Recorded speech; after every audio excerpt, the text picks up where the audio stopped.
This video walks you through handling points of interest on your map using the UCC module.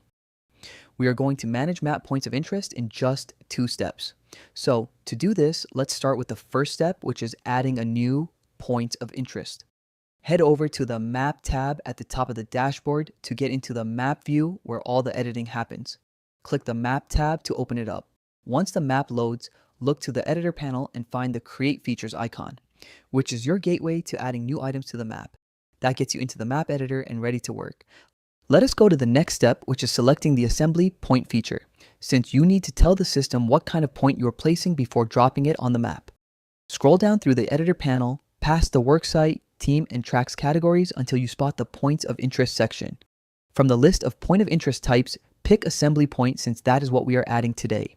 That locks in the feature type you want to create. Let us go to the next step, which is placing the point on the map. You will see a tooltip pop up telling you to click on the map to add a point, which confirms you are in placement mode. Zoom in on the map to get a closer look at exactly where you want the assembly point to sit. Click on the spot where the assembly point should live, and the marker drops right in. That plants the point on the map at your chosen location. Let us go to the next step, which is completing the point of interest details, where you fill in the info that identifies this new point. A Create Features form slides in on the left with fields to fill out, starting with the label field. In the label field, type in a clear name for the point so anyone viewing the map knows what it is. Drop down to the Created Docker User field and enter the name of the person adding this point. Click the Created.0 date field to set when this point is being logged. From the calendar pop-up, pick the correct day. With the date set, head down to the Create button at the bottom of the form. Hit Create and you will see a quick loading spinner as the system saves your new point. The assembly point now shows on the map and the editor panel resets so you can add more features if needed. That wraps up creating a brand new point of interest on the map.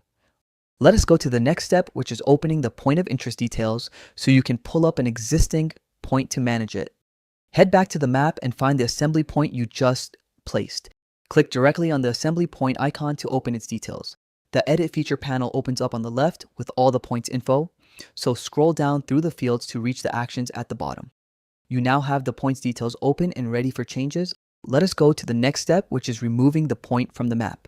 At the bottom of the panel, look for the Delete button. Click Delete to kick off the removal. A Delete feature confirmation dialog pops up to make sure you really want to remove it, which is a nice safeguard against accidental deletes. Hit the red Delete button to confirm, and the point disappears from the map. And that's how you remove a point of interest you no longer need. You can now add and delete points of interest on your map whenever you want. Go on and give it a try on your own.